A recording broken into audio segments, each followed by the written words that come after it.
Good morning sa ating lahat, no? Welcome back muli tayo sa ating morning devotion ng God's Word for You and a cup of coffee for me. May mga kape ba tayo dyan, no? At ngayong umaga, second day ng week na to, no? Today is Tuesday at ngayon ay salamat tayo sa Panginoon, nakabalik ulit tayo at we thank you sa bawat mga viewers natin na kasama natin muli sa umagang ito. Just like to recognize Sister Divina. Happy Tuesday morning po, Pastor Nat.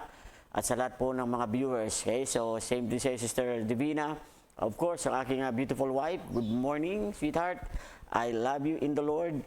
At Pastor Bakay, good morning. At ganyan po, Sister Jonabeth Saludario. Okay? Magandang umaga, Sister Jonabeth Saludario. Welcome tayo muli sa ating program, no? Ngayon every morning ang God's Word for You and a cup of coffee for me. At sa mga viewers po natin na nasa online po kayo, please type amen or say something so that kayo po ay aming ma-recognize, ma-welcome ngayong umaga. At ako po ay taos puso at lugod na nagpapasalamat palagi sa inyong pagsusubaybay sa ating morning devotion. And I do pray that itong ating devotion ay patuloy na maging pagpapala sa ating lahat. Okay? So, Sister V, good morning. Sister Jeannie Hamlan, good morning.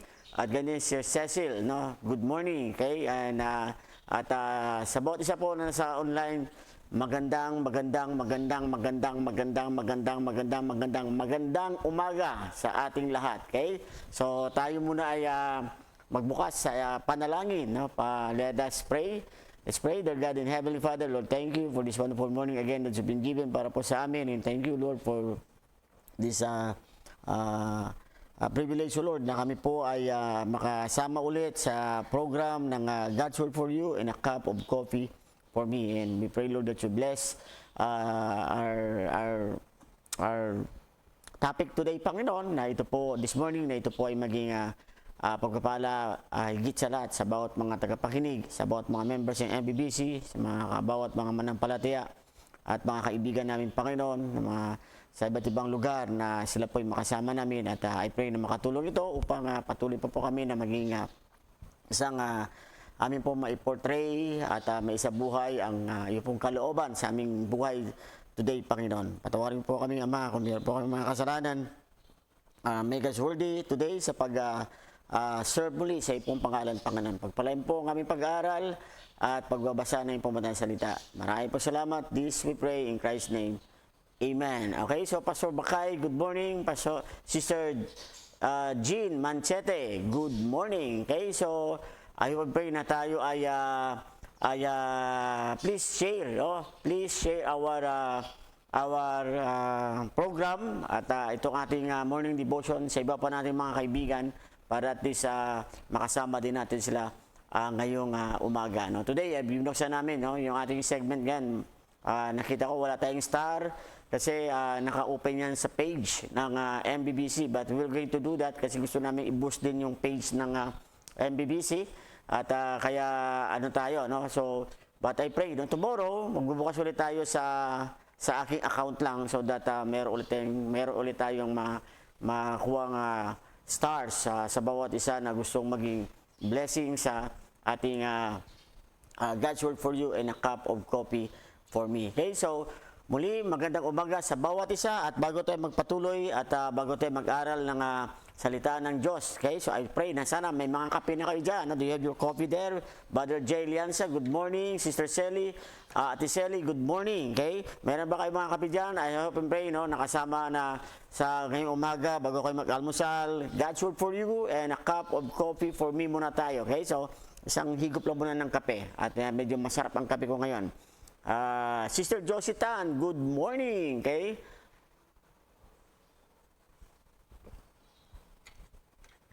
magandang umaga, Brother Jay. Welcome sa ating morning devotion. At Brother Rads Adelan, good morning. O Pastor Rads Adelan, good morning. Brother Neil Paco, okay. O Brother Gabi, good morning. So, welcome sa ating morning devotion. So bago tayo magpatuloy at ngayon ay ano muna tayo, no? Makinig muna tayo ng special number. Okay? Special number dito sa Metro Light Believers Baptist Church. Muli ulitin ko, ang mga special number namin dito ay ito ay recorded, no, ng mga songs, mga specials during our worship services dito sa Metro Light Believers Baptist Church. Ate Emily, good morning. Welcome po muli sa ating morning devotion ng God's Word for You and a cup of coffee for me. Okay, so makinig po tayo ng ating ng special number.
Thank you, MBBC Choir, okay, sa mga ano natin during one of our choir dito sa church. Okay, so bago tayo magpatuloy pala, no, just like to ask ang bawat mga viewers natin, mga kaibigan natin, especially kung tayo members ng MBBC at hindi ko pa na-like yung page natin, no, na Metrolite, kasi we have a new page, Metrolite Believers Baptist Church. Hindi mo pa na-like yan, please, please like and follow para naman, natin, no, ma-boost natin yung ating page at also share this sa iba pang mga kaibigan natin at sabihin natin na please like and follow our page ng Metrolite Believers Baptist Church. Okay, so good morning muli at welcome natin sa kasamahan din natin sa online, no, sina Sister Raylene Milencio Carino. Good morning, Sister Raylene. Thank you sa fellowship natin last time. At ganyan din si Sister Arlene Barcial, Sister Divina, thank you, Sister Flor, Flor Biliempo, thank you din for joining. Of course, Bade Tony Gacosta, okay? May yung aking asawa, muli, binabati yan si Ma'am Jeneline Bakay. Good morning po, Ma'am Jeneline Bakay. Ganyan din, Bade Gilbert Bertos, good morning, okay?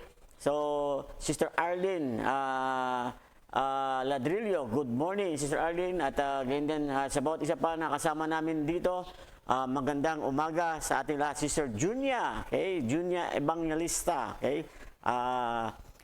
Isa sa kasama din natin ngayong umaga. Okay, so muli, welcome tayo, no, sa segment natin na God's Word for You and a Cup of Coffee for Me. And I pray, no, na maging muli ang ating topic ngayong umaga ay maging pagpapala sa bawat mga manampala. At uli, ano pa lang tayo? Ito ang ika-7 araw ng ating morning devotion, no, na we just only started it last week, Monday, no? And I thank the Lord sa mga viewers natin, sa mga kaibigan natin, and of course, thank the Lord sa Panginoon at sa mga members ng ating sa mga members ng Metrolite Believers Baptist. So again, sinasabi ko, please share, no? Please share this morning devotion natin sa iba natin mga kaibigan, kakilala, kasamahan, ka-office mate para maging blessing ito sa bawat mga manampalataya. Okay? Lalo sa mga manampalataya. Okay? At lalo sa mga kaibigan natin din na hindi pa sila nakakilala sa Panginoon, mas maganda din na i-share din natin sa kanila itong ating morning devotion. So today, ang topic natin, no, kahapon, ang topic natin is abstinence. Yan yung ating topic kahapon, no, sa Tagalog, pag-iwas. Okay? So ano bang niremind tayo sa kahapon sa mga bagay na dapat nating iwasan? So sinabi ng Bible, iwasan natin yung kasalanan, iwasan natin yung kasamaan, at of course, iwasan natin yung mga tao na gumagawa ng ganung mga bagay, kasalanan at kasamaan. So ngayong umaga naman, no, pag-usapan naman natin yung topic na courage. Okay? So courage, o sa Tagalog yan, nilagay natin yan, ang ano dyan is lakas ng loob. Okay? So minsan may mga tao na iba ang lakas ng loob, no? Mayroong lakas ng loob sa kasamaan kaysa sa kabutihan. Baliktad, lalo na ngayon mga panahon natin ngayon. Okay? May mga tao na baliktad ang pinapractice nila yung courage na yan. But sa atin bilang manampalataya, this is also the thing that we need to exercise in our life as God's people, no? Magkaroon tayo ng courage, okay? Palagi sa buhay natin. So sa Bible, sa mundo, maraming definition ng courage, and we have some definition na kinuha natin na sabi diyan, pag sinabing courage, ano ba ang courage? So sabi diyan, it is the ability to act on what we know is right and good, to dare to do what we should or must. So yan ang ibig sabihin ng courage, the ability to act on what we know is right and good. Okay? So dapat yan yung courage natin, hindi yung courage yan talaga yung yung ng proper na definitions, okay? Sa tingin mo ito ay tama at mabuti. So dapat dito mo dinidare o pinapractice ang iyong courage, at sabi to dare to do what we should or must. So dahil you know na ito ang tama, ito ang mabuti, so nandun ang courage na kailangan natin. Sister Roslyn, good morning. Sister Adora Villanueva, good morning. So good morning sa mga viewers natin. Kaya nga nilagay natin yan sa Tagalog, ang ibig sabihin ng courage is lakas ng loob. Sister Jovelyn Grimaldo, again, magandang umaga, Sister Jovelyn. So, please share, no? Share pa tayo para sa yung ating page. Ginagawa natin ngayon, tomorrow, ngayon wala tayong star, no? Kasi sacrificially, we want to boost our page. But tomorrow, babalik tayo sa Nat and Jen. Hindi, pwede kayo if you want to be a blessing sa ating God's Word for You and a cup of coffee for me, doon kayo pwede mag-share ng star. Or, pwede kayong, mamaya din, pwede nyo ulitin at punta kayo sa Nat and Jen, and then doon kayo pwede din magpadala ng star kung gusto natin. Okay, so maraming salamat, Sister Jovelyn. Maraming salamat sa mga kapwa manampalataya at mga kaibigan namin sa online. Thank you for joining us today. So, courage, yan yung ating sabi nga nila, bakit courage? Kasi may kasabihan na sabihan, fear paralyzes. No, yung takot, nakaka-demoralize o di ba, nakaka-demoralize ang takot o nakakaano sa atin, no? Na-i-steal tayo, napapapigil tayo o kaya napapaatras tayo, kumbaga sa is nagiging unproductive tayo pag fear. Kaya nga sabi, courage is what help us to move ahead. Kaya nga pag tayo ay may courage, no? Yan ang nakakatulong sa atin para tayo ay makapagpatuloy, no? Makapag-move ahead o makausad sa ating mga ginagawa. For example, ngayong araw na to, di ba? Sometimes, pag meron tayong kinakatakutan, that fear, hindi siya, unfruitful yan, unprofitable yan. Kung yan, ngayong araw na to, yan ang magiging nangunguna sa atin. So, sabi diyan, it will lead us to nothing. It will lead us to nowhere pag tayo ay nauunahan na ng tinatawag na fear. Sister Ma'am Rowena Guardian, maraming salamat. Good morning for watching din sa ating live stream na God's Word for You and a cup of coffee for me. Okay, so sabi nga, courage does not conquer fear. No? Sasamahan natin ang courage. Hindi ito, ibig sabihin dahil may courage ka, may lakas ka, mawala na ang takot. Okay? Sabi niya, courage does not conquer fear. Sabi niya, but it simply renders fear ineffective. Pero ang courage kaya ito, hindi niyan tinatalo ang fear. No? Ang fear na, minsan ang fear maganda ka na. Minsan pag-aralan natin ng fear din, no? Character ng fear. Ano ba ang benefits ng fear? Okay? Ang courage hindi yan kinakangkir ang fear. Kasi kailangan natin ng fear. Okay? Pero sabi diyan, pag may courage ka, it simply renders fear ineffective. Okay? Kung may takot ka, so ginagawa ng courage, ginagawa niya ang fear na wala siyang lakas sa'yo. Ineffective, hindi siya magkukontrol sa'yo. Kasi ang courage mo, yan ang nagdadala sa atin today. Okay? So, Mamale, good morning. Welcome sa ating morning segments.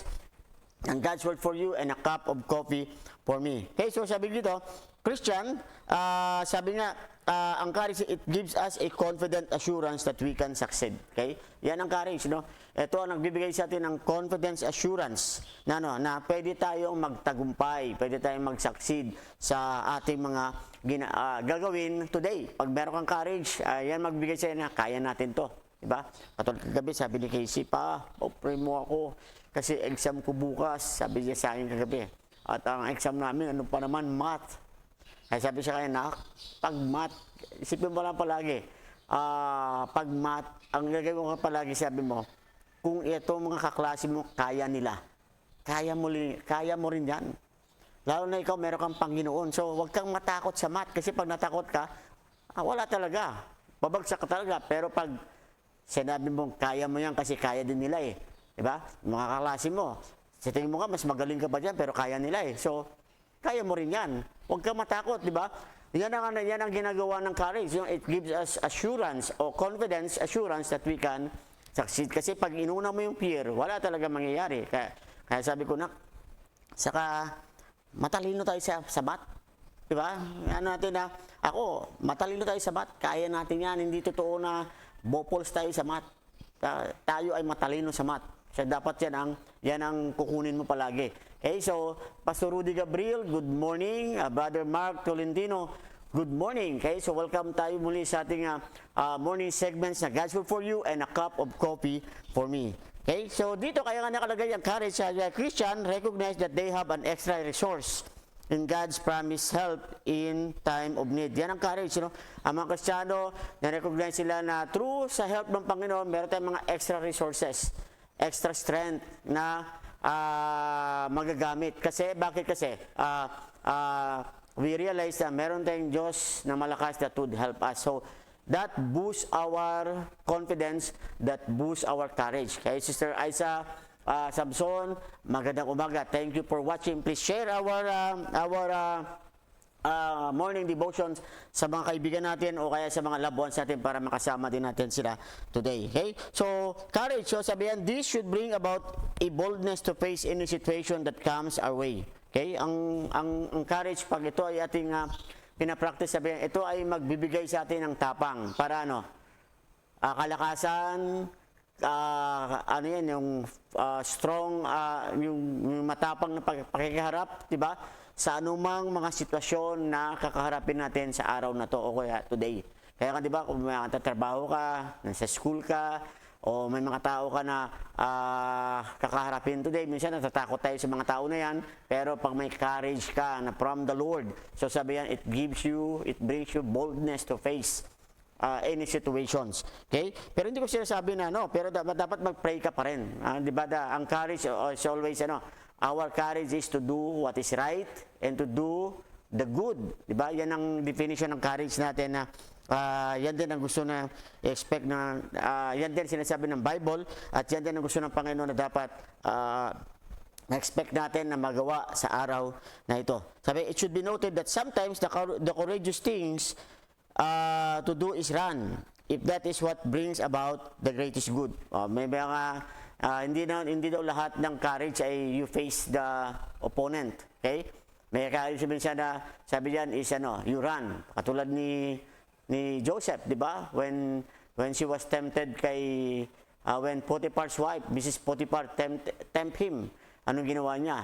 He ran. So may mga ganun din. Si Samson, hindi siya nag-run. Diba? Nag-clip siya. Yan yung baliktad naman yon. So may mga courage na hindi lang palagi na sometimes, hindi palagi na you need to face the situation, but sometimes you need to have courage to run. O ibig sabihin, to say no. Sabi nga sa Bible, if sinners entice thee, consent thou not. So courage siya to say no. Pag may mga makasalanan na hayain tayo para magkasala din. Okay, so Sister Joy Longgakit, good morning. Sister Janine Melencio, good morning. So welcome tayo sa ating morning segment sa God's Will for You and a cup of coffee for me. So hindi lahat ng courage ay kailangan mong harapin. May courage na kailangan mong tumakbo. Okay? Kasi kung yan ay sa tingin mo na yan ang kailangan mong gawin para para ang good ay ma-keep. Okay? At hindi masira ang kabutihan o yung maganda sa atin. Okay? So the Bible speaks of courage to start firm against evil. Okay? Actually, pag pinag-usapan natin ang Bible terms ng courage, of course, he always speaks about na dapat courage natin is to stand firm against evil. Yan ang courage sa Bible. Okay? Sa mundo, may mga courage that you need to exercise, pero minsan may mga, sabi ko kanina, di ba, sa introduction natin, may mga courage na may mga tao, ang courage sila is gumawa ng masama. So, that is wrong. Kaya nga dito sa Bible naman, our courage speaks about na tayo, we need to stand firm against evil. At sabihin, to remain strong in our faith. Yan ang courage. Na manatili tayo matatag sa ating pananampalataya sa Panginoon. To resist temptations, diba? Itakwil, to run away from temptations, and to do the right thing, diba? Yung mga right thing, ano mga right thing? Mga right decisions, mga choices na kinakaharap natin today. So, yan yung mga dapat natin i-consider na dan dapat tayo matatag o merong lakas ng loob. Kaya nga sabi nga dito the more we learn to rely on God, the more courageous we will become. So maganda yan, the more daw na maintindihan mo magtiwala sa Panginoon, the more you are courageous in the sight of God. Okay? So may question, where do I get the courage to go when life seems too hard or obstacles seems too big? Saan daw ako kukuha ng courage pag ang mga bagay ay talagang napakahirap at ang hadlang ay talagang sadyang napakalaki. Saan ako kukuha ng courage? Of course, sabi nga, kaya nga ano natin is, hindi tayo kukuha ng courage from the world, but kukuha tayo ng courage to the Word of God. From the Word of God. Dito tayo kukuha ng courage. Kaya nga natin na pag ikaw nandito ka, meron ka katanungan, saan ako kukuha ng kalakasan sa ganitong bagay? No? Kung saan ang buhay ay talagang napakahirap, sadyang napakahirap. At yung mga hadlang ay sadyang napakalaki, di ba? Anong gagawin ko? Saan ako kukuha ng courage? So, tingnan natin ano ang sinasabi ng Bible. No? Let us go to what the Bible says. At yun ang gusto kong maano natin sa devotion natin na whenever we have this a need of courage, saan ako kukuha ng mga saan ako huhugot ng lakas. Ika nga, yun ang minsan kasabihan. Saan ako huhugot ng lakas. Okay? So, Sister Jovelyn Grimaldo, good morning. Ma'am Jennifer Biating, good morning. Okay? So, please share our program sa iba natin mga kaibigan, kapamanampalataya, or even sa mga kapwa natin kaklase, friends, or office mates. Okay? So, tingnan natin, no? Where do I get the courage to go on na magpatuloy when life, sabi dito, when life seems too hard or obstacle seems too big? Of course, sa ating binabanampalataya, yan ang blessing sa atin. We have the Word of God, we have the Lord as our God, and we have, di ba, yung tinatawag na promises. We have the Word of God that will always assure us ng abundance of promises, abundance of strength, abundance of help. Kung tayo lamang ay mag-look sa salita ng Panginoon. Kaya nga, bilang manampalataya, ito ang labang natin sa bawat isa sa mga tao hindi kilala ang Panginoon. We have this Word of God na yun yung ating paghuhugutan ng lakas ng loob. Okay, Sister Ariane Nedwelan, good morning. Okay, welcome tayo sa ating morning devotion. So, ano dito, saan natin kukuha? So, tingnan natin sa Isaiah 41 verse 10. I like this verse. Actually, itong Isaiah 41 verse 10, ito yung aking, isa sa aking mga light verse, no? When I was, once upon a time in my life, okay? Naging light verse ko rin itong Isaiah 41 verse 10. Ang sabi yan, fear thou not, for I am with thee, be not dismayed, for I am thy God. I will strengthen thee, yea, I will help thee, yea, I will uphold thee with the right hand of my righteousness. Yan yung magandang mga promises na pwede mong panghawakan sa Panginoon, sabi sa Bible, di ba? Yan yung mga magandang promises na hindi mo dapat yan ipagwalang bala. When you are amidst of a big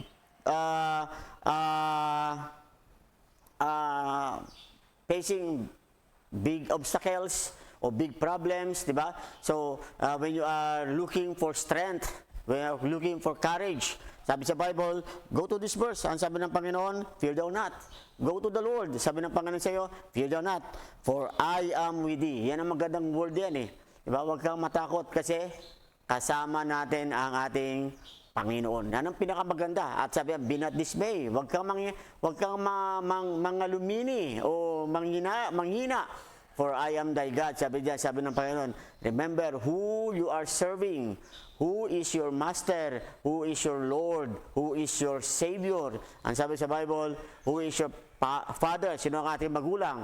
Ang sabi niya, I am thy God. Kaya nga, kung tayo ay nasa kasagsagan ng ganung mga pangangailangan, hugot ng lakas, lumapit ka sa Panginoon. Of course, meron pa isa, no? Joshua chapter 1 verse 9. I like this verse. Ang sabi yan, have I not commanded thee? Be strong and of a good courage. Be not afraid, neither be thou dismayed, for the Lord thy God is with thee, whithersoever thou goest. Alam mo, ang Panginoon, simple lang sabi ng Panginoon, ang command sa Panginoon is ano? Be courageous.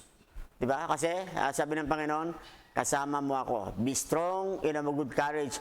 Be not afraid. Huwag kang matakot. Ano sabi yan? For the Lord thy God is with thee. Kasi kasama natin. Kaya nga yung faith, dapat nandun yung ating pananampalataya. Di ba? We have faith in the Lord that ang Diyos ay palagi nating kasama in our life. Meron isang kwento, no? Sa 1 Chronicles chapter 19 verse 13. I like this verse, no? Ito yung kwento ng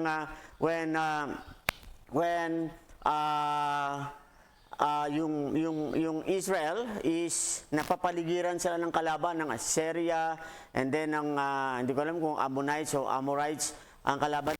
Napapaligiran sila and then sabi ni Joab, ito sabi ni Joab sa sa 1 Chronicles 19 verse 13. Ano sabi diyan sa kay Abishai na kanyang kapatid, sabi niya, be of good courage. Huwag tayo matakot, di ba? Bagi malakas tayo, sabi diyan.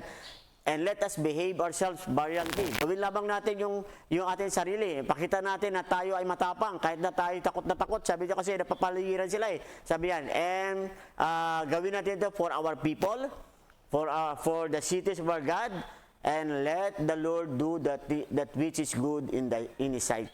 So, ang sabi niya sa kanyang kapatid kay Abishai, huwag tayo matakot. Ang ganda ng verse yan. Mayroon pang verse sabi niya, kung ang kalaban mo ay malakas sa'yo, sabi mo lang sa akin, pupuntahan kita at tutulungan kita. At kung ang kalaban ko malakas sa akin, tatawag ako sa iyo at puntahan mo ako at tulungan mo rin ako. Yan ang kanilang usapan, yan ang kanilang kasunduan ng kanyang kapatid when facing these huge and big enemies nila na sila ay surrounded. Kaya nga, sa ating bilang mananampalataya, ito yung dapat natin makita na, ano sabi dito? True courage comes from God. Ang totoong tapang, no? Kung nagtatanong ka, saan ako uhugot ng katapangan? Sabi diyan, kumuha ka sa Panginoon. Kasi sabi niya, ang totoong courage, manggagaling yan sa Panginoon. Sabi niya, it is understanding that He is stronger than our mightiest foes and that He wants to use His strength to help us. Diba? Dapat natin mag-isip na ang totoong tapang ay galing sa Panginoon. At dapat maintindihan natin na ang Diyos natin ay mas malakas pa siya kaysa sa ating mga kalaban. At gusto ng Panginoon na gamitin natin ang lakas niya para matulungan niya tayo. Yan ang gusto ng Panginoon. Okay? So, Brother Pastor June Pabon, good morning. Nanay Anita, good morning. Welcome po sa ating seminar. We're praying for you na maayos na yung ating yung operations, no? Next week or Lord willing ngayong week. At ganyan si Brother Lito Falconitin, good morning. At Sister Jennifer Indaya, good morning. At ganyan din si Sister G. Pangwe, good morning, is watching. At ganyan din si Sister Merly Falconitin is watching also. Sister Liberty Antonio, welcome po tayo. Liberty Antonio watching from Binangunan. Wow. Welcome po. Maraming po salamat for watching. At Maria Clovis Jo Manalo, no, is also watching. Good morning. Okay, so ito natin ang courage. Yung courage, sabi diyan, true courage comes from God. It is understanding that He is stronger than our mightiest foes, and that He wants to use His strength to help us. Courage is not misplaced confidence in your own strength, but well-placed confidence in God's strength. Yan ang pinakamaganda. Ang courage, it is not a misplaced confidence na nagtitiwala ka sa sarili mo, but it is a well-placed confidence. Kumbaga alam natin, di ba? Kasi we have the strength ng Panginoon. Ang ginagamit natin, hindi natin sariling kalakasan, kundi ginagamit natin kalakasan na manggagaling sa ating Panginoon. Kaya yan yung courage. Yan yung natin dito bilang kaya kapag nagtanong ka, saan ako hugot, saan ako kukuha ng tapang, ng lakas ng loob sa buhay, to go on sa aking buhay, kung saan ang mga obstacles, yung mga hadlang ay sadyang napakabigat o napakalaki. Well, sabi sa Bible, lumapit ka sa Panginoon. Make our God be our courage, be our strength. Okay? So, meron pang verse, sabi niya sa Deuteronomy chapter 20, verse 8, ang sabi dito, of course, ito pa rin yung story niya ni Joab and Abishai. Sabi, and the officer shall speak further unto the people, and they shall say, what man is there that is fearful and fainted-hearted? Let him go and return unto his house, lest his brethren's heart faint as well as his heart. So, ang ibig sabihin ganito, diba pag may duwag, contagious yan ang duwag. Nakakamana yan, nakakahawa din yan. Kaya sabi diyan, kung may mga duwag, umuwi na kayo. Ang kailangan natin is courage. Kaya nga sa buhay natin, dapat kung meron man tayo daw ipapasa sa kapwa natin mananampalataya today, dapat ang pasa natin yung lakas ng loob natin. Kasi pala tayo, we have our God today para tulungan tayo. Kung may mga bagay man tayong kinakaharap na sa tingin natin, mas mabigat pa to, mas malaki to. Kaya nga sabi yan, dapat gawin natin, courage is contagious. Gawin natin ang courage, dapat ito ang contagious. You gain or lose courage by watching others. And others gains or lose courage by watching you. Ganun yan, dalawang bagay lang yan, no? Nakakakuha ba o nawawalan ng lakas tayo pag tayo ay nakatingin sa iba? Diba? For example, di ba? Kung ang leader natin ay weak, siyempre weak din, nawalan tayo ng gana. Kung ang leader natin ay on fire, ano ka, on fire ka rin, di ba? O ganun din ikaw, di ba? Isipin mo rin, kung ikaw ay may follower ka, may sumusunod ka, yung family mo tumitingin sa'yo, pag weak ka, magiging weak din sila. Pero pag strong ka, magiging strong din sila. So, dapat gawin natin na tayo bilang mananampalataya, gawin natin na ang lakas ng loob, it must be contagious. Lalo kung ito ay tama at mabuti. Okay? So, in facing problems, in facing kung sana, kung magsabi natin na sana kung hugot ng lakas, puntahan mo ang Panginoon. Very contagious yan. Ang Diyos natin is very contagious. Sister Roslyn, good morning. Okay, so, merong tanong dito, how do I find courage to face change? Paano ko daw makita ang lakas ng loob para harapin ang pagbabago? Yan naman ang mga tanong. So, Genesis chapter 46 verse 3, sabi dito sa Bible, sa Genesis chapter 46 verse 3, sabi dyan, and he said, I am God, the God of thy father, fear not to go down into Egypt, for I will make thee, for I will there make of thee a great nation. Ito yung story na to na nalaman na ni Jacob na si Joseph buhay, at si Joseph siya ang Prince of Egypt. Hindi pa si Joseph, siya yung governor ng Egypt. Okay, hindi pa sa prince, siya ang governor ng Egypt. Second to the next to Pharaoh, ang rank ni Joseph. So si Jacob, ano siya, no, kasi alam niya hindi yan ang place nila. Pero dito the Lord promised Jacob, na sabi ni Jacob, ng Panginoon sa kanya, Jacob, wag kang matakot. Doon ko kayo gagawing malaking bansa. Okay? So Jacob anticipated the changes, kasi kung pupunta sila sa Egypt, of course, di ba?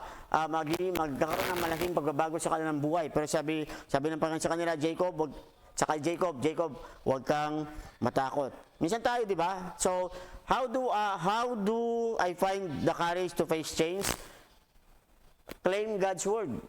Kumuha ka ng salita ng Panginoon, lalo kung may panawagan ka, lalo kung ngayong araw na to, meron kang gagawing important na decision sa business, sa trabaho, sa school, dapat meron kang salita ng Diyos today na panghawakan mo. Sabi nga, change may be part of God's plan for you. Kasi baka yung pagbabago, baka yan ang isa yan sa mga plano ng Diyos sa atin. So, dapat consider mo, okay? If so, what you are headed into will give you joy and satisfaction beyond your expectation. Sometimes, diba, minsan may takot tayo kasi parang uncertain, pero minsan kailangan eh. Pero minsan may takot ka. So, para mawala ang takot mo, para magkaroon ka ng joy, confidence ka dyan, at madali mo siyang ma-accept, is you go to the Word of God. Diba? Tingnan mo talaga kung ito ay may pahintulot o may pangako ang Diyos. Katulad kay Jacob, no? Before he went down to Egypt, anong ginawa niya? He consulted the Lord. And then the Lord, maganda naman ang Diyos sa kanyang old age, sa kanyang buhay, the Lord promised him that, Jacob, huwag ka magalala. Sa lugar na yan, I will make thee a great nations. So, yan ang pangako ng Panginoon sa kanya. Exodus chapter 4, verse 13. No? Isa pang halimbawa sa Exodus chapter 4, verse number 13. Welcome natin din sa online sina Pastor Romil Sonico, okay? Saka si Sister Mera Lupiba, no? Welcome po ngayong umaga sa ating God's Word for You and a cup of coffee for me. Okay? So, Exodus chapter 4, verse 13, sabi, and he said, O my Lord, send, I pray thee, by the hand of him whom thou wilt send. Ito naman yung barter ni Moses doon sa Panginoon. Panginoon, magpadala ka ng iba. Baka meron pang mas karapat dapat, sabi diyan. Yun ang ipadala mo, 'di ba? Kasi tinatanggal ni Moses. Pero dito, bakit sila sabi ni Moses? Kasi Moses, yung fear, 'di ba? yung kaba, yung takot, di ba? Paano ko i-lead yan? Ang dami-dami niyan. Paano ko i-lead yan? I-wanted niya ako sa Egypt. Di ba? Kaya sabi niya, Lord, hindi na lang ako. Magpadala ka dala ng iba. Ma'am Michelle, Ma'am Chi, good morning. Welcome po sa ating, again sa ating morning segment na God's Word for you and a cup of coffee for me. Sabi niya, Lord, iba na lang. Okay? Yan ang sinasabi ni Moses. Magpadala ka na lang iba. Yan ang gusto, ano na lang. Huwag ako kasi Moses was being clouded o covered ng fear sa kanyang buhay. Alam mo, in short, kung na dito, sabi nga, to experience fear is normal, no? Pag, kung tayo nakakaranas tayo ng takot, sabi yan ay normal, okay?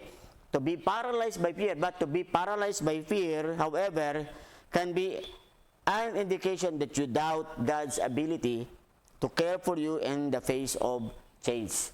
Pero, okay lang na tayo may takot bisa, pero kung ikaw ay maparalyze ka na ng takot, sabi yan, ay iba yan. So, ang mangyari yan, nagkakaroon ka ng indication, ng palatandaan na, you doubt God's ability to care for you. Kung ikaw ay, kung kinakailangan na, haharap ka na ng pagbabago. Diba? Sa ministry, sa buhay, minsan may mga young people na harap sa buhay pag-aasawa na o kaya buhay independent na kasi ano na sila, no? May trabaho na, kahit sila. So minsan kung ikaw ay nasanay ka na palagi mo kasama ang iyong family, katulad yan, di ba? Yung anak kong lalaki, no? Nasa Vietnam. So matagal-tagal din halos lumaki na siya, nang kasama na namin siya. Tapos ngayon lang itong ano lang na he will be separated from us at medyo matagal-tagal din, kaya di ba parang as a father o bilang siya din hindi merong fear, pero of course di ba okay lang yan, ang fear normal yan, pero dapat hindi tayo ma-paralyze diyan. Okay, dapat natin na ito yung kailangan mo tong harapin kasi parte ito ng pagbabago sa buhay. Okay? Parte ito talaga. Tayo lahat talaga. Dadaan talaga tayo ng pagbabago sa buhay. Kaya nga, bilang manampalataya, Brother Jam Arbas, good morning. Brother Jonathan, good morning. Welcome sa ating God's Word for you and a cup of coffee for me. At we pray na maging blessing today. Please share our program sa mga tao na gusto natin ma-encourage today din, okay? So, share natin itong ating God's Word for you and a cup of coffee for me. Okay, so sa 2 Samuel chapter 4 verse 1, meron tayong sabi, and when Saul's sons heard that Abner was dead in Hebron, his sons were feeble and all the Israelites were troubled. So ito naman yung mga natawag na panahon ng giyera ni Saul. Okay? At si Abner ay napatay nga sa digmaan, yung isa sa mga general ni Saul. So nangyari sabi dito, nagkaroon sila ng takot, ng hina. Of course, normal yan eh. Minsan manghihina talaga tayo. Pero sabi yan, tinanan dito, dapat ito ma-remind natin. If you take all your courage from another person, you will eventually be left with nothing when that person is gone. Pag tayo daw ay, di ba, nag-rely tayo, doon tayo humugot ng tapang sa tao lamang. Pag ang taong yan ay mawala, sabi dito, ano mangyari sa atin? Maiiwanan tayo at minsan mawawalan tayo ng lakas. At sabi yan, we will left nothing when that person is gone. At pag yan nawala, hindi mo alam kung anong gagawin mo. Brother Ashur, Sister Stephanie, good morning. Watching from Australia, yung mga kapatiran natin sa Australia ay nanonood din. At kaya ito yung na if you take all your courage. Kaya nga sabi sa Bible saan nga kukuha ng courage pag nakikita ko na hindi ko na maiwasan ang pagbabago. Kumuha ka ng courage sa Panginoon. Hindi ka kumuha ng courage sa tao. Kaya nga sabi dito, if you trust in God, pero pag nagtiwala ka naman sa Panginoon, if you trust in God, you will have the strength to go on even when circumstances collapses around you. Diba? Sipin mo yan, pero pag nagtiwala ka sa Panginoon, sabi dito, diba kung magtitiwala ka sa tao, pag ang tao na yan ay mawala, nako, yung courage mo kasama din mawala dun. Pero pag nagtiwala ka sa Panginoon, sabi yan, you will have the strength to go on even when circumstances collapse around you. Pag nagtiwala ka sa Panginoon, kahit pa yung mga yung mga nangyayari sa paligid mo ay nagsipagbagsakan niya. Pero dahil ikaw nagtitiwala ka sa Panginoon, confident ka, hindi ka pababayaan ng Panginoon. Confident ka na, no, makakalagpas tayo dito. Brother June Maggio, good morning. Kayo, welcome sa ating God's Word for You and a cup of coffee for me. Ito yung katotohanan. Ito yung dapat nating makita. Kaya nga, how do I find courage to face change? Find your courage in the Lord pa rin. Humugot ka ng lakas mo sa Panginoon. Diba? Kung unavoidable na yung pagbabago sa buhay, unavoidable na yung mga circumstances sa buhay, well, dapat sabihan, humugot ka ng lakas sa Panginoon. Sister Raquel, good morning. Welcome muli sa ating God's Word for You and a cup of coffee for me. Okay, so, pangalawa, how do I find the courage to admit my mistakes? So, sana, ito naman minsan, di ba, yung mahirap sa atin minsan yung tanggapin yung mali, di ba? So, how do I find the courage to admit my mistakes? So, yan din ang tanong. So, dito, sa 2 Samuel chapter 12 verse 13, di ba, story ito when David was siya ay nahulog sa kasalanan with Bathsheba, okay? And then natago yun yung kasalanan, pero the Lord revealed it to prophet Nathan, ang kasalanan ni David. At ang maganda dito, sabi dito, David find his courage, di ba, to admit that mistake, that sin na kanyang ginawa. Sa 2 Samuel chapter 2 verse 13, sabi, and David said unto Nathan, I have sinned against the Lord. And Nathan said unto David, the Lord also hath put away thy sin, thou shalt not die. So, alam mo, totoo yan, no? Pag may struggle tayo sa buhay natin na, saan ako hugot ng lakas para i-accept o i-admit na ako'y nagkasala? Maghugot ka ng lakas pa rin sa Panginoon. It is always in the Lord. Tandaan natin, no? God is a God of forgiving. Ang Diyos natin is a forgiving God. Okay? Si David, sabi sa Bible, ano sabi sa kanya nung inadmit niya siya ay nagkasala against the Lord. Sabi niya, nagkasala ako. Hindi lamang kay Bathsheba, hindi lamang kay Ahithophel, yung kanyang isa sa mga mighty men niya, hindi lamang kay Uriah, kundi sabi dito, sabi niya, ako ay nagkasala, igit sa lahat sa aking Diyos. Kaya, ano sabi ni Nathan? Nathan said unto David, the Lord also hath put away thy sin. Okay? Kasi ang Diyos, ano yan if we're going to admit our sin, God is just and faithful to forgive us from all our sins. Yan ang sabi sa 1 John 1:9. If we confess our sin, He is faithful to forgive us from all our sins and to cleanse us from He is faithful to forgive us from our sins and to cleanse us from all unrighteousness. Yan ang ano ng Panginoon. Kaya nga, when you have struggled to admit sin, well, admit it to the Lord. Pumunta ka sa Panginoon. Doon mo unang ilapit yan sa Panginoon. Sabi nga, to admit our mistake in sins is to open the door to forgiveness and the restoration of relation. Alam mo, totoo yan, sa married life, sa friendship, sa church life, di ba? In relation with God, ang pinakakipalagi natin is, pag tayo nagkasala, do not defend your sin. Do not hide your sin. Do not cover your sin. Do not protect your sin. Kundi, pag meron tayong mga mistakes in sin, dapat meron tayong open na puso na admit yan sa Panginoon first, open ang puso na maging honest tayo sa mga tao, open ang puso natin na natin ito sa Panginoon. And then sabi diyan, ang door of forgiveness, papasok yan. At mare-restore ang fellowship o mare-restore ang relationship. Yan yung dapat makita. Alam mo sa married life, bakit hindi nag-work out minsan? Kasi ang bawat isa, hindi ina-admit. So, yan yung mga bagay na Kaya nga, face the courage of admitting may kasalanan talaga. Okay, wala namang mawala sa'yo pag in-admit mo. Buhay ka pa rin yan eh. Ako nanitiwala, mas mabubuhay ka pa pag in-admit mo. Kaysa sa hindi mo admit. Kasi bakit? Kasi ang Diyos, meron siyang way of judgment para sa atin. Okay? So, ano pa? Is Esther chapter 3 verse 2. Sabi, in all the kings, ang pangatlo pala, how do I find courage to stand firm in my convictions? Paano ko rin makuha ang lakas na tumayo? Okay? Tumayo sa aking tinatawag na convictions. Okay? So, yan namang tanong. Of course, for example, ikaw ay estudyante. Okay? So may mga standards and conviction ka, dala-dala mo yan sa salita ng Panginoon. Hindi yan dala-dala ng church yan, dala-dala yan sa salita ng Panginoon. Okay? Yan sinasabi sa Bible, yan ang sinasabi ng Bible sa iyo. So, yan yung ano mo na, paano ko magkaroon ng lakas sa loob na itayo yung aking conviction diyan. Okay? Na ito dapat kung ako ay isang estudyante, dapat dito ako tatayo. Kung ako naman ay isang namamasukat, dapat ito din.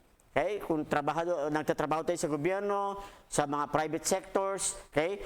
Dapat saan tayo kukuhugot ng lakas? Sabi nga, yan ang mga tanong, okay? So dito sa Esther chapter 3 verse 2, ang halimbawa natin dito ay si Mordecai, no? Sabi diyan, in all the king's servants that were in king's gate bowed in reverence Haman, for the king had so commanded concerning him. But Mordecai bowed not, nor did him reverence. So dito, ang lahat, di ba, yumuyuko kay Haman, pero si Mordecai, he stand, at hindi siya nag-bow down kay Haman. Kaya nga, yan yung talagang si Haman, galit na galit siya kay Mordecai. At gusto niyang dito nagsimula yung tawag na gusto dahil sa ginawa ni Mordecai, nagkaroon ng evil na plan si Haman na to execute all the Jews sa Persia. Papatayin niya lahat yung mga parang itong nangyari nga, di ba, sa mundo natin ngayon. Ito nga ang sigaw ng mundo ngayon, patayin yung mga Hudyo. Alam mo, hindi na bago yan. Panahon pa ng Old Testament, kwento ni Haman, kwento ni Mordecai, kwento ni Queen Esther, ganun na nangyari sa kanila. May isang tao na gusto talagang patayin o eradicate ang lahi ng mga Jews. Tanggalin sila sa mapa o sa ano ng mundo, di ba? Pero God is good, God is faithful. Pangako niya kay Abraham that yung mga lahi na yan, yung mga tao na yan, ipipreserve yan ng Diyos. Alam mo, sabi nga itong mga nangyayari sa mundo natin, these people, these countries that go against Israel, they're not against Israel. Actually, hindi nila nilalabanan ang Israel lang, kundi kalaban talaga nila ang Diyos. Kasi it is the Lord who preserved that people. Ngayon, kung yan ay talagang design nila, the Lord again will prove to them. As time and history tells, paano pinoprotektahan ng Diyos ang bansa na yan, ang mga tao na yan. Uulitin ng Panginoon yan. And my part, ako excited nga ako kasi it might be, baka ito ng panahon na babalik ang Panginoon. It might be ito ng panahon na kukunin tayo ng Panginoon. Kasi andyan ang Israel andyan na sila Before, kwento natin yung paano ang Diyos gumawa ng miracle sa 1968 war, 1973 war, nung sila din ay ganun din ang mga gusto silang eradicate ng mga kapwa nila bansa sa paligid, especially yung mga radical Muslims, di ba? Pero the Lord protect them. So ngayon sa akin, excited ako, ano kayo gagawin ng Panginoon ngayon na knowing na nakita natin sa news, every nations merong talagang anti-Semitic na hatred. Merong mga talagang talagang sipin mo, you are protecting the terrorists, you are protecting ganito. Tapos para sa iyo naawa ka pa sa mga gumawa ng ganon. 'Di ba? So nakita natin talaga dito, iba na ang mundo Iba na ang mundo. Pero bilang manampalataya, we need to stand firm. 'Di ba? Sa tama. At ako naniniwala ko, I stand for Israel. I stand for Israel that they have the right to protect them. Just like what the story in Mordecai, in Esther. Alam mo yung story sa Esther? Napermahan ng hari, palapit na yung decree na yan, October din ang decree na yan, na uubusin na sila. Then, na-realize ng hari na si Haman plot pala ni Haman yan. Hindi na nalaman ng hari na kanyang queen ay Jews din. So, pati si Queen Esther, mamatay pag ganoon. So, anong ginawa ng hari? Naggumawa siya ng counter. Kasi yung laws of Persia, hindi nila kayang baliin yan. So, gumawa ang hari ng counter laws. At yan, in 3 days, pinatakbo niya lahat ng riders all over the land na kung saan sakop ng Persia at ibigay yung news sa bawat mga Jewish in every land, in every city sa may mga Hudyo. At ang news na nakalagay, ang balita, ang letter na nakalagay dyan, you have the right to defend yourself against those na gustong pumatay sa inyo. Kaya in short, nangyari yan after 3 days. After 3 days, nakarating natin. Dinepensahan ng Israel ang kanilang mga buhay. Laban sa ano kasi, decree yan eh. So may mga tao na talaga gusto patayin sila. Ganon din ang mangyayari ngayon. Kaya nga tayo naman ng palataya. Saan tayo kukuha ng courage to stand firm in our convictions? Well, get this courage in the story. Get the courage from the Word of God. Get the courage. Kumuha tayo ng lakas sa loob doon sa ating Panginoon. Maganda ka na ito. Kaya nga, courage to stand firm in our convictions comes from understanding where our true loyalties lie. Kung saan daw tayo loyal, doon yan makikita. Kaya kung loyal ka sa Panginoon, pakita mo. Kaya doon ka hugot ng lakas. Kung loyal ka sa tao, well, doon ka rin hugot ng lakas. Kaya nga, sa ating bilang mananampalataya, we should be loyal to our God. Okay? Sabi nga, if you are more concerned about what others think than about what God thinks, you will find yourself lacking courage and wavering in your faith. So, dapat tayo bilang mananampalataya, our loyalties lies on the Lord Jesus Christ, on our God, kasi doon tayo kukuha ng ating lakas. In closing, sabi, are there consequences to courage? Meron bang consequences? Meron bang reward dyan? Pag ako ay humugot ng aking lakas, sa lakas na aking dapat ipapakita. Luke 23:22 to 20, Luke 23:23 to 24, sabi, and they were instant with loud voices requiring that he might be crucified. And the voices of them and of the chief priests prevailed. And Pilate gave sentence that it should be as they required. So, ito yung si Pilate, di ba? Sipin mo, he is the governor ng Palestine, ng Judah, ng Jerusalem, that time, panahon ni Christ. Pero,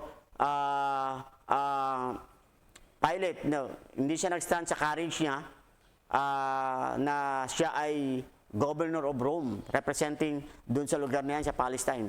Ang ginawa niya, di ba? He listened sa cry ng mga tao. So, ano nangyari? Di ba? Pilate Pilate knows this man na kanyang kaharap ngayon na inaccuse sila of crucifixions. Sabi ni Pilate, I find no fault in him. Wala akong nakitang mali sa kanya. Para sa akin, sabi ni Pilate, inosente siya. Pero Pilate didn't stand his courage on his sa kanyang pagiging governor. 'Di ba? He rely on the courage na yan ang gusto niyo, kaya ginawa, 'di ba? Nagbukas kamay siya. O sige, sabi niya, wala akong kasalanan diyan kasalanan niyo 'yan. 'Di ba? Kasi I found this man no fault, sabi diyan. Wala akong nakitang mali sa tao ito, kaya decision niya 'yan, ako 'yan. Okay? So anong consequences, 'di ba? Akala ni Pilate mapiprisa sa ganun. No, sabi sa Bible. Ano nangyari? You are letting this innocent person died dahil hindi ka nag-stand. Kaya nga sa atin, di ba, pag hindi tayo nag-stand sa tama, may mga tao na papahamak. May mga buhay na hindi matutulungan. For example, hindi tayo mag-stand sa soul winning, hindi tayo mag-stand sa ating testimony. May mga tao na hindi sila masisave balang araw. May mga tao na hindi sila maniniwala sa Diyos natin. Kaya, we need to, tanda pa rin natin na mayroong consequences. Diba? Let us look na yung lakas ng loob, lalo pag ginawa mong tama, may bunga yan. Diba? Pag tayo nagpapatuloy, naging faithful sa Panginoon, eventually makikita natin, people will see na yung Diyos mo buhay, yung Diyos mo totoo, at maniniwala at makikilala nilang Panginoon. Kaya mahalaga sa atin na dapat our courage is in the Lord. Our courage is doing right, our courage is doing good. Bakit kasi, anong consequences yan? People will believe na ang Diyos mo ay totoo. Okay? So, kaya nga, standing up for what is right can get you in trouble with corrupt people. Pag ikaw ay tumayo ka sa tama, of course, diba? Magkakaroon ka ng problema sa mga corrupt na mga tao. Kasi wala namang, you cannot please anybody. You cannot please everybody. Okay? Pero bilang mananampalataya, tingnan mo na lang yung consequences palagi. Pag ang bagay na mabuti ginawa, of course, mabuti din ang labas niyan. Kung may mga hindi maganda yan, well, kasi ang nag-react yan yung mga taong hindi gumagawa ng tama. sila mag-react, pero ikaw na tamang ginagawa mo, of course, mag-anticipate ka pa rin, may bunga pa rin dyan.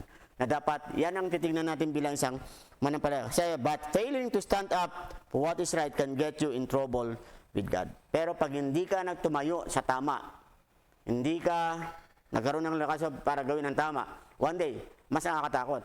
Magkakaroon tayo ng problema sa Diyos natin. So, I hope and pray, yung umaga, naging blessing yung ating morning devotion. Okay, so I pray na naging pagkapala ito. No? Courage, yan ang ating topic. No? Let us have courage in the Lord, with God. Not with,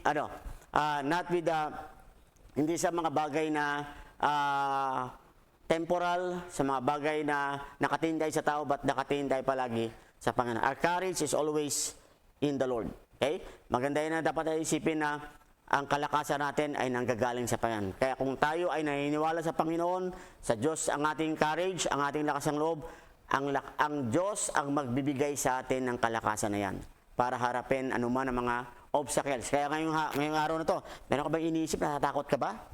Meron ka bang iniisip?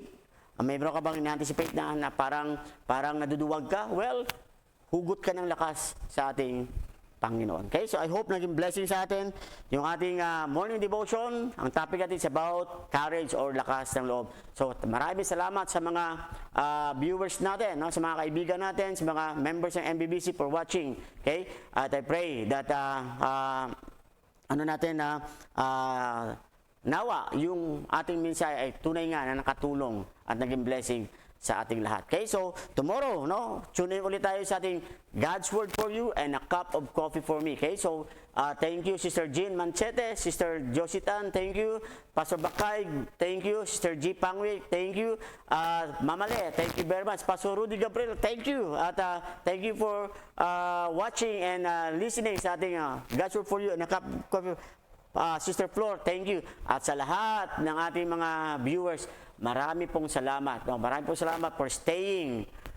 Pastor Marlon Sabador, good morning at welcome muli sa ating God's Word for You and a cup of coffee. Please share. Share natin ito.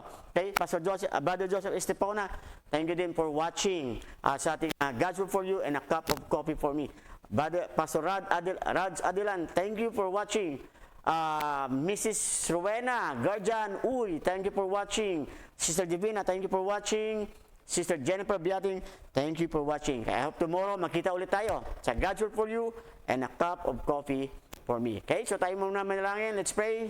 Sir Joy Longakit, thank you then for watching. Okay, so tayo manalangin. Dear God in Heavenly Father, thank you so much sa magang ito at thank you so much Lord sa pong masalita namin pong napag-aralan at I pray na naging blessing po ito sa bawat mga tagapakinig namin today, Panginoon. Lord, pagpalain mo po yung aming buhay na patuloy, Panginoon, na ikaw po ang aming ma-please at ikaw po ang aming masunod, Panginoon. I pray na bigyan po kami ng courage today to do good and to do what is right.